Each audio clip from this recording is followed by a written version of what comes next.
My son never knew about my $45,000 monthly income. Not because I hid it from him, because he never thought to ask. The night his wife looked straight at me and said, "We don't need this old beggar in our house." I didn't defend myself.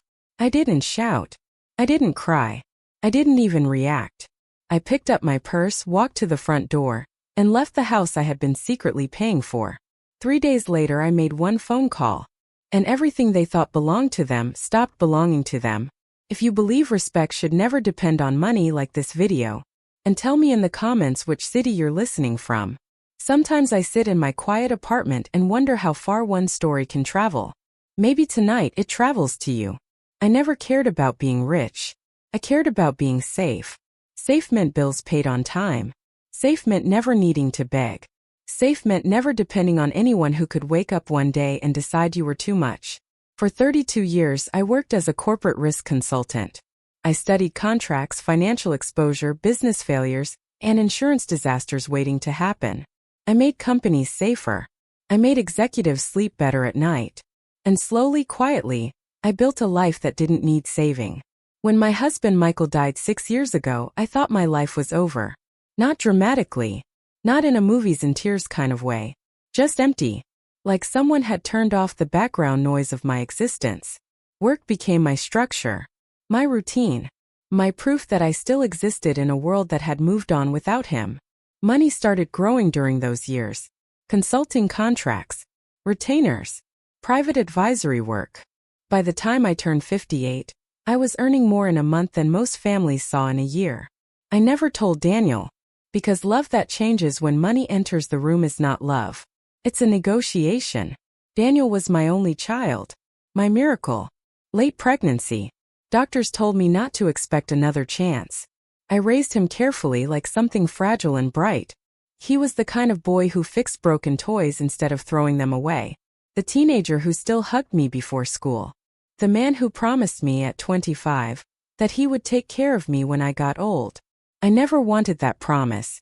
I just wanted him to grow into someone kind. 3 years ago, Daniel called me excited, breathless. He and his wife Laura had found their dream house, but they were short on the down payment. He asked if I could help a little. I said yes. Then I did something he never knew. I paid the full down payment. Every dollar. Quietly. And I put the deed in my name. Not to control him. To protect him. Because I've seen marriages collapse over less than money. And I promised myself my son would never end up sleeping in his car because life surprised him. Laura never liked me. Not openly. Not dramatically. Just cold. Polite the way customer service is polite. Like she was always calculating if I was worth emotional investment. I blamed myself for a long time. Maybe I talked too much. Maybe I visited too often. Maybe I reminded her that Daniel had a life before her.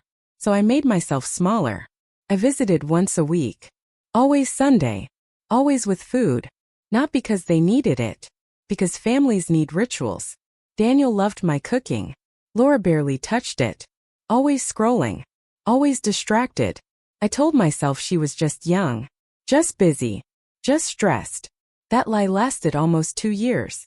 The first real crack came one afternoon when I arrived early and heard Laura on the phone. She's always here. Like we owe her something. She acts poor, but she's just draining. Draining. I stood outside the door holding a container of soup I'd made because Daniel had mentioned he felt sick that week. I almost left. Instead I knocked. Smiled. Pretended I heard nothing.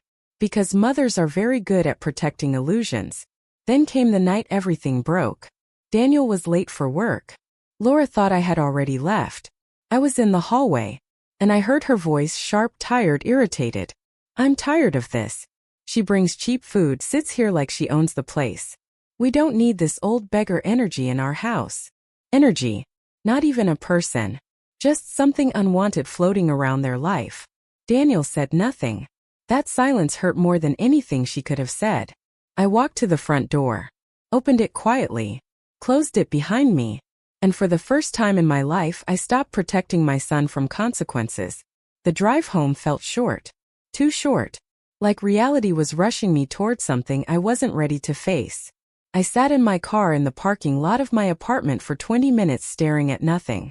Then I went upstairs, made tea I didn't drink, opened my laptop, and opened my real financial records.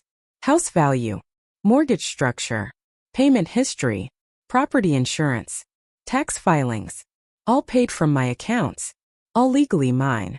I stared at those numbers for a long time. Then I picked up my phone and called my lawyer. When he answered, I said 5 words. I need my options now. He didn't ask questions. He just said, come in tomorrow. The next morning, I wore my navy suit, the one I used for negotiations where millions were at risk, because this felt bigger than money. This felt like the moment you either lose your dignity or decide you never will again. My lawyer confirmed what I already knew. The house was legally mine. Fully. No shared ownership. No repayment contracts. No legal obligation to continue financial support. I should have felt powerful. Instead, I felt tired and heartbroken. But when I left his office, my phone buzzed. A message from Laura. Daniel says you're upset. You need to apologize for leaving like that. Family dinner is still Sunday if you want to fix things. Apologize. Fix things. Like I was the problem. That was the moment something inside me went completely still. No anger. No sadness. Just clarity. I forwarded the message to my lawyer and wrote one sentence. Start documentation. That night, I drove past their house and parked down the street. Daniel left for work early. Shoulders hunched. Tie crooked. Exhausted. Laura left later in expensive gym clothes and drove to a shopping district that Daniel's salary couldn't comfortably support. That was when suspicion turned into certainty. Something wasn't right. And when I found out what Daniel had been doing behind his wife's back, it almost destroyed my plan. Because revenge feels powerful until you realize the person you're about to hurt might already be breaking. And when I saw the first bank transfer record, I stopped breathing because my son had been secretly paying me back for 3 years, working himself into the ground, trying to prove he didn't need me. And suddenly, nothing felt simple anymore. The first time I saw the transfer, I thought it was a mistake. The amount was small compared to what I earned, just over $3,000. It was labeled MFT account. I almost ignored it, but something about the date made me pause. It matched the exact week Daniel and Laura moved into the house. Then I scrolled. Month after month. Same transfer. Same amount. 3 years. My chest tightened, so suddenly I had to push my chair back and stand up. My kitchen suddenly felt too small, too quiet, too heavy with the weight of realization. Daniel hadn't been depending on me. He had been trying to pay me back. Silently. Without ever telling me. Without ever asking if I wanted him to. And the worst part? He had been killing himself doing it. That night I didn't sleep. I walked from my bedroom to the kitchen, from the kitchen to the living room over and over again, as if I stopped moving the truth would fully catch me. Because if Daniel was secretly paying me back, then the late nights made sense. The exhaustion made sense. The weight loss made sense. And Laura thought they were drowning financially, which meant she thought I was useless, which meant she thought Daniel was carrying everything alone. And suddenly her cruelty didn't come from nowhere. Came from a lie. A lie built from silence. My silence. Daniel's silence. A marriage suffocating under financial secrets. But none of that erased what she said. None of it erased Daniel standing there saying nothing. The next morning my lawyer called. If you move forward, this becomes legal territory. No emotional reversals. No backing out halfway. I looked at my reflection in my dark laptop screen and whispered, I know. Then my phone rang. Daniel. I let it ring. Then voicemail. Mom, hey, listen, things have been tense. Laura thinks maybe we all just need space. Maybe it won't come on Sundays for a while. Just until things calm down. Not an apology. Not anger. Just removal. Like I was furniture being moved to storage. That was the moment I made my decision. I wasn't going to destroy them, but I wasn't going to protect them anymore either. I authorized my lawyer to update the property record publicly. The process was simple. Paperwork. Signatures. Filing confirmation. But when I signed my name, my hand trembled. Because paperwork can end relationships just as permanently as words. 2 days passed quietly. Then Saturday evening my phone exploded. Missed calls. Texts. Voicemails. Laura first. What did you do? Why is your name on our house deed in the property system? Then Daniel. Mom, please call me. There has to be some mistake. Mistake. I turned my phone face down and made dinner.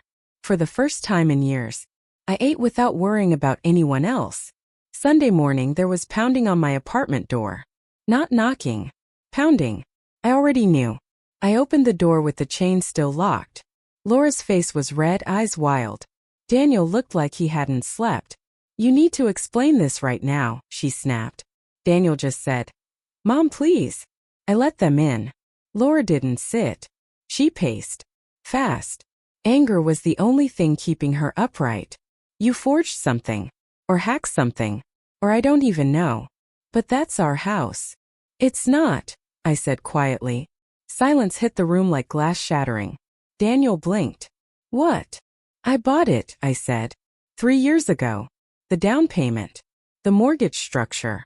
The insurance. The taxes. All of it. Laura laughed. Actually laughed. That's insane. I opened my laptop. Turned it. Bank statements. Property records. Legal filings. Daniel sat down slowly. Laura stopped pacing. You're lying, she whispered. I make $45,000 a month, I said. I didn't tell you because I didn't want money to define our relationship. The room went very, very still. Laura's face changed. Not shock. Not guilt. Calculation. You manipulated us, she said. I almost smiled. No. I protected you. Daniel looked like he might throw up. Mom. Why didn't you tell me? Would it have changed anything? I asked quietly. He didn't answer. Laura found her voice again. Loud. Sharp. Defensive. You can't just take the house. We've been paying the mortgage. And that was when I said the words that changed everything. No, I said. You've been paying me. Laura froze. Daniel turned slowly toward me. What? You've been transferring money to my trust account. $3,100. Every month. For 3 years. Daniel closed his eyes.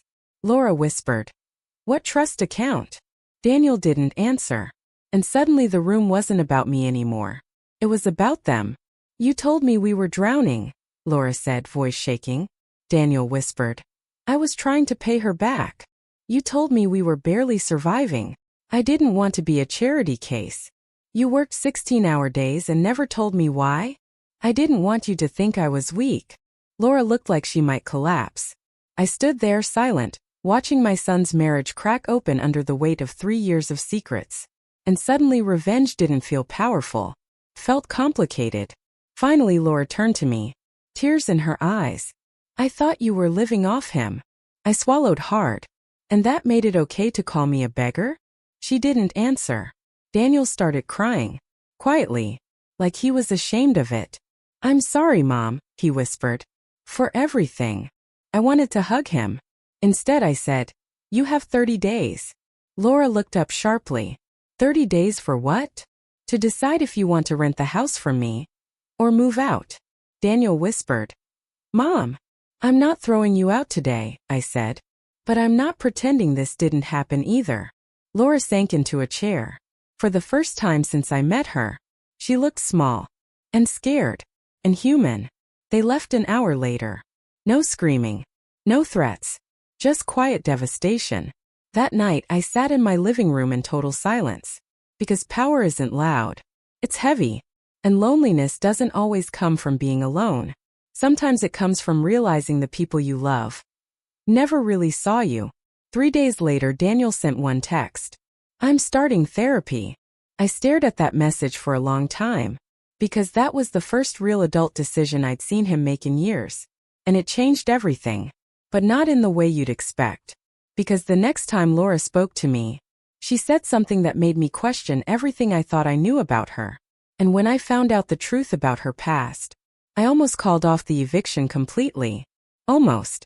Laura didn't call me for 3 days after that. Not a text. Not an email. Nothing. Daniel sent one short message every night. Just updates. Therapy started. Sleeping better. Took a day off work. Simple things. Careful things. Like he was afraid one wrong word would break whatever fragile thread still connected us. On the fourth day, my phone rang while I was standing in line at a grocery store. Laura's name. I almost didn't answer, but I did. Her voice was quieter than I had ever heard it. "I need to talk to you," she said. Not sharp. Not defensive. Just tired. I didn't say yes right away. There was a long pause. Then she said something that made my stomach drop. "I know what it's like to be called worthless in your own home." That sentence hit me harder than any apology could have. We met the next afternoon at a small cafe halfway between my apartment and their house. Neutral ground. Public enough to prevent screaming. Private enough for truth. When I walked in, I almost didn't recognize her. No makeup. Hair pulled back. Dark circles under her eyes. She looked like someone who had finally run out of strength to perform. She didn't start with sorry. She started with the truth. "My mother," she said quietly, "used money like a weapon." I didn't interrupt. Growing up, every meal, every school supply, every birthday gift came with a reminder. "You'd have nothing without me. You owe me. You exist because I allow it." I felt something shift inside me. She controlled everything, Laura continued. What I wore. Who I dated. What I studied. If I disagreed, she'd stop paying for things. Not fully. Just enough to scare me. She wrapped her hands around her coffee cup, like it was the only warm thing in the world. "When Daniel and I moved into the house, and you were always there bringing food, helping, acting like it was normal, I thought you were doing the same thing." The words stung, but they made sense. "I thought you were building quiet control," she said. "I thought Daniel didn't see it. I thought I had to protect him." I swallowed. "And calling me a beggar protected him?" Her eyes filled instantly. "No," she whispered. "That was me becoming her." The cafe noise faded. Cups clinking. People talking. None of it mattered. Because suddenly, this wasn't a story about villains. It was a story about damage. Damage is spreading quietly across generations. "I still meant what I said about respect," I told her carefully. "But I understand now where the fear came from." She nodded. Hard. Like she was holding back tears by force. "I'm not asking you to cancel the eviction," she said. "I just needed you to know. I wasn't trying to destroy you. I was trying to survive something that wasn't even happening anymore." That sentence stayed with me all night. But understanding someone doesn't erase the consequences. And I knew that. 2 days later, Daniel called and asked if I would consider mediation. Neutral third party. Documented conversation. Structured environment. I said yes, not because I trusted the outcome, but because I trusted the documentation. The mediation office smelled like stale coffee and carpet cleaner. Beige walls. Fluorescent lights. The kind of place where emotions either explode or collapse inward. Daniel was already waiting when I walked in. He looked thinner, but clearer. Like someone who had finally admitted he was drowning. Laura sat beside him. Quiet. Hands folded. The mediator started with the ground rules. Then Daniel spoke. "I failed you," he said to me. "No excuses. No explanations. Just the truth. I should have defended you that night. No matter what stress we were under." My chest tightened. Then Laura spoke. "I was wrong. And cruel. And I understand if you never trust me. But I want to do better. Not because of the house. Because of the kind of person I almost became." The mediator looked hopeful. I stayed careful. Because words are easy when the consequences are new. Then came the spike. The mediator asked about the house's future. Laura suggested they slowly buy it from me over time. It sounded reasonable. Until my lawyer calmly explained the market value. Risk exposure. Legal vulnerability. Financial imbalance. Laura's composure cracked.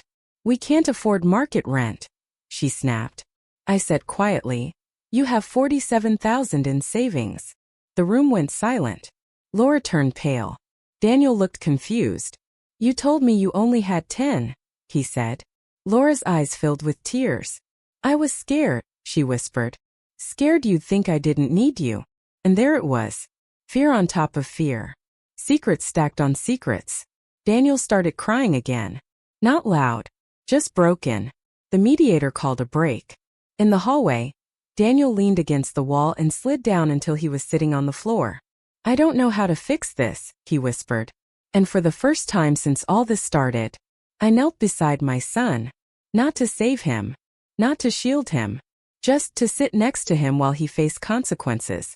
That was the moment I knew. I wasn't going to destroy them, but I wasn't going to rescue them either. The mediation ended with no final agreement. Just one decision. 30 days still stood. When I got home that night, I expected to feel powerful. Instead, I felt exhausted. Because power isn't revenge. Power is holding a boundary even when your heart is breaking. 3 weeks passed. Daniel kept going to therapy. Laura enrolled in a certification course. They started selling things. Designer bags. Electronics. Furniture upgrades. Reality was setting in. And then on day 28, Daniel called me at 2 a.m. His voice was shaking. She's pregnant. I sat up in bed. The word hit me like sunlight and thunder at the same time. Joy. Fear. Complication. Everything at once. We just found out, he said. And Mom, I don't want to raise my child in a house built on lies. I closed my eyes, because suddenly this wasn't about 3 adults anymore. It was about the future. And that was the moment. I made the decision that changed everything again. Not the decision they expected. Not the decision of revenge would have chosen. The one that would test whether they had actually changed, or were just afraid of losing comfort. Because the next thing I offered them came with conditions neither of them saw coming. And it forced them to choose between pride and becoming a real family. I didn't sleep after Daniel told me she was pregnant. I lay in bed staring at the ceiling, listening to the quiet hum of my apartment, and felt something shift deep inside my chest. Not softened, not disappear, just change shape. Because anger is loud, but responsibility is heavy. And this wasn't about me anymore. Not fully. By morning I had made my decision. Not out of guilt, not out of fear, not out of weakness, out of clarity. I called my lawyer before I even made coffee. I want to modify the plan, I said. There was a long pause on the other end. Margaret, he said carefully, modifying is not the same as backing down. I know, I said. I'm not backing down. I'm changing the battlefield. He exhaled slowly. Okay, he said. Tell me. And for the next hour we built something new. Not mercy. Structure. Boundaries with teeth. Consequences with purpose. By noon I had paperwork drafted. By 3 I had a meeting scheduled. By 6 that evening, Daniel and Laura were sitting across from me in my living room, both of them looking like they were waiting for a verdict. I didn't offer tea. Not out of pettiness. Out of honesty. We weren't in Sunday dinner territory anymore. We were in life changes permanently today territory. Daniel spoke first. Mom, I know we don't deserve anything from you right now. That sentence alone told me therapy was working. Laura stayed quiet. Hands clasped. Eyes red. I slid a folder across the table. Daniel opened it. Laura leaned closer. They read in silence. Then Daniel looked up slowly. This says we move out in 2 days. Yes. Laura swallowed hard. But, Daniel flipped the page. This says, you already rented us another place? Yes. Laura blinked fast. Why? Because punishment doesn't build better people, I said quietly. Consequences do. Daniel kept reading. The condo lease. $2,000 a month. Below market. 2 bedrooms. Safe area. Good school district. Then the next page. The real spike. Daniel's hands started shaking. This says, he whispered. This says after 1 year ownership transfers to us? Laura looked up so fast her chair scraped. I held her gaze. Yes, I said. If you meet the conditions. Daniel exhaled like he'd been punched. Laura whispered. What conditions? I folded my hands. Daniel, I said. You continue therapy. Weekly. Minimum 1 year. You learn how to be strong without destroying yourself. He nodded immediately. Tears are already forming. Yes, he said. Done. Laura, I said, turning to her. You have completed your certification program. No quitting halfway. No self-sabotage. She nodded. Slower, but firm. Yes. And both of you, I said, my voice steady but sharp, you attend financial counseling together. No more secrets. No more hidden accounts. No more silent resentment. Daniel squeezed Laura's hand. Yes, he said again. Then I leaned forward slightly. And there's one more condition. They both froze. If I am ever spoken to the way I was spoken to that night again, we are done. Not angry. Not dramatic. Just done. Laura's face crumpled. I was wrong, she whispered. I was so wrong. I know, I said. But knowing isn't enough. Changed behavior is. Then Daniel hit the page none of them expected. The clause about the baby. He looked up slowly. You're setting up a trust? Yes. For our child? Yes. Laura started crying openly. Why? She whispered. After everything I said? I sat back. Because I'm not investing in who you were that night, I said. I'm investing in who you're trying to become. The room went silent except for Laura's quiet crying. Then Daniel did something he hadn't done since he was maybe 12 years old. He moved from the couch and sat on the floor next to my chair. Not dramatically. Not for effect. Just instinct.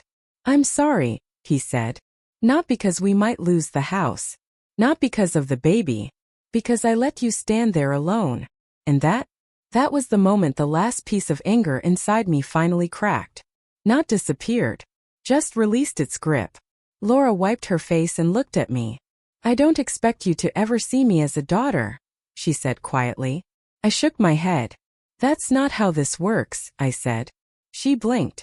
You married my son, I continued. That makes you family. But family is a privilege you maintain. Not a title you automatically keep. She nodded. Hard. I understand. They signed the lease that night. The move happened 2 days later. No drama. No screaming. Just boxes. Reality. And something new. 3 weeks later, Daniel looked healthier. 6 weeks later, Laura was top of her certification class. 2 months later, they had their first real financial planning session together. And for the first time, they were acting like partners. Not survivors. Then came the next spike. 3 months after they moved, Laura called me crying. Not panicking. Relief crying. It's a boy, she said. I sat down slowly, because suddenly I wasn't just a mother again. I was going to be a grandmother. And all the anger, all the betrayal, all the legal paperwork felt small compared to that future. But the real test wasn't over. Because 2 weeks later, Laura's mother came to visit them. And in one dinner, I saw exactly where Laura learned how to turn fear into cruelty, and exactly how much she had changed. Because when her mother tried to insult me at the table, Daniel didn't say a word. Laura did. And what she said made me realize, maybe this family really was going to survive. When Laura's mother walked into their condo for the first time, I felt the temperature in the room drop. Not physically, emotionally. Some people carry storms inside them, and the moment they enter a space you feel pressure in your chest like the air is deciding whether it's safe to stay. Her name was Linda. Perfect hair. Perfect posture. A perfect smile that never reached her eyes. She hugged Daniel first, like she'd known him his entire life. Then she turned to me and gave me a look that measured my clothes, my posture, my age, my value. All in under 3 seconds. So, she said lightly, you're the one who owns everything. Not hello. Not nice to meet you. Just that. Old Laura would have laughed nervously. Changed the subject. Let it slide. But this wasn't old Laura. She set her fork down slowly and said, calm but sharp, Mom, we don't talk to Margaret like that. The silence at that table felt like glass cracking underwater. Linda blinked. Surprised. Then smiled like she was humoring a child. I was joking. Laura didn't smile back. No. You weren't. Daniel looked at me, eyes wide like he was seeing his wife for the first time. And at that moment I saw it too. Not perfection. Not redemption. But effort. And effort is where real change lives. Dinner continued. Tense but controlled. Linda tried twice more to slip in small comments. About money. About older people holding power. About young families needing independence. Both times Laura shut it down. Not loudly. Not dramatically. Just firmly. By dessert Linda barely spoke. When she left, the air in the condo felt lighter. Laura stood at the sink doing dishes, shoulders shaking slightly. Not crying. Just releasing tension she had probably carried since childhood. I used to think she was strong, she said quietly, not turning around. I thought that's what strength looked like. Control. Judgment. Making sure nobody could ever hurt you first. Daniel walked over and put his hand on her back. And now? He asked. She looked at me over her shoulder. Now I think strength looks like boundaries. I didn't trust my voice enough to speak. I just nodded. The months that followed weren't magically perfect. Healing isn't clean. Daniel struggled with therapy for some weeks. Old habits of overworking tried to sneak back in. Laura had days where fear made her defensive again. There were arguments, misunderstandings, moments where all three of us had to sit down and remember why we were trying. But something fundamental had shifted. They were choosing honesty over comfort. And that matters more than perfection ever will. 6 months after they moved into the condo, Daniel invited me over for dinner. He cooked. Badly. The chicken was dry. The vegetables were overcooked. The rice was questionable. But I ate every bite. Because love is sometimes swallowing bad rice and calling it delicious. After dinner, Laura handed me a small gift box. Inside was a tiny silver bracelet. Engraved. Grandma Margaret. My hand started shaking so badly that I had to sit down. I know we don't deserve everything you've done for us, Laura said softly. But we want you to know we see you now. Not as helpful. Not as money. As a family. And that was the moment I realized something I wish I had learned decades earlier. Being needed is not the same as being valued. For years, I let being useful replace being respected. And I will never do that again. The condo transfer happened exactly 1 year after they signed the lease. We sat in my lawyer's office again. Same building. Same desk. Completely different emotional weight. When Daniel signed the ownership papers, he cried. Not loud. Just steady tears sliding down his face. I thought losing the house was the worst thing that could happen, he said quietly. But losing you would have been worse. And I almost did that. I squeezed his hand. But you didn't, I said. Laura signed next. Then she looked at me and said something I will carry for the rest of my life. Thank you for not giving up on us, even when you stopped protecting us. 3 months later, Laura went into labor at 3:17 a.m. Daniel called me at 3:19. I was at the hospital by 3:42. By 8:11 that morning my grandson was born. Robert Daniel Foster. When they placed him in my arms, I felt something inside me settle into place that I didn't even know had been missing. He was tiny, warm, perfect, and completely unaware of the storms that existed before him. Daniel stood next to me, one arm around Laura, and whispered, "You saved this family." I shook my head. "No," I said. "I saved myself. You saved yourselves." Because that's the truth most people don't want to hear. You can't fix people. You can only decide what behavior you allow near your life. Everything else is their choice. The next year changed all of us. I reduced my consulting hours. I traveled. Italy first. Then Portugal. Then a 3-week trip through small coastal towns I had only ever seen in magazines. I joined a book club. Took piano lessons again after 40 years. Started teaching financial literacy classes for women rebuilding their lives after divorce or loss. I built a life that wasn't centered around being someone else's safety net. And because of that, when I showed up for my family, it was by choice. Not an obligation. Sunday dinners became something new. Not me bringing food like proof of love. Sometimes Daniel cooked. Sometimes Laura experimented with recipes. Sometimes we ordered pizza and watched terrible movies while the baby drooled on all of us equally. Messy. Real. Healthy. One evening, almost 2 years after everything happened, Daniel asked me something quietly while we were washing dishes together. "Mom," he said, "did you ever regret taking the house back?" I thought about it. About the night I walked out. About the paperwork. About fear. About loneliness. "No," I said finally. Because if I hadn't, we would all still be pretending. And pretending is where families slowly die. Now, when I hold my grandson, I think about legacy differently. Not money. Not property. Not assets. But patterns. I broke one. Daniel broke one. Laura broke one. And that little boy will grow up in a house where love is not measured by sacrifice alone, but by respect, honesty, and choice. So if you're listening to my story and you're standing at a crossroads in your own life, here's what I want you to remember. You can love people deeply and still require them to treat you well. You can forgive without forgetting what you learned. You can help without disappearing inside someone else's needs. And sometimes, the most loving thing you can do is step back long enough for people to understand what life looks like without you holding it together. If I had screamed that night, nothing would have changed. If I had forgiven immediately, nothing would have changed. But I chose something harder. I chose boundaries. And boundaries didn't destroy my family. They saved it. So now I'll ask you something. If you were standing in my shoes that night, hearing those words, feeling that silence from someone you raised with love, would you have walked away as I did? Or would you have stayed and hoped things changed? I'm glad you stayed with me until the end of my story. And wherever you're listening from tonight, I hope you remember this. You deserve respect. At every age. In every room. From every person who says they love you. Never forget that.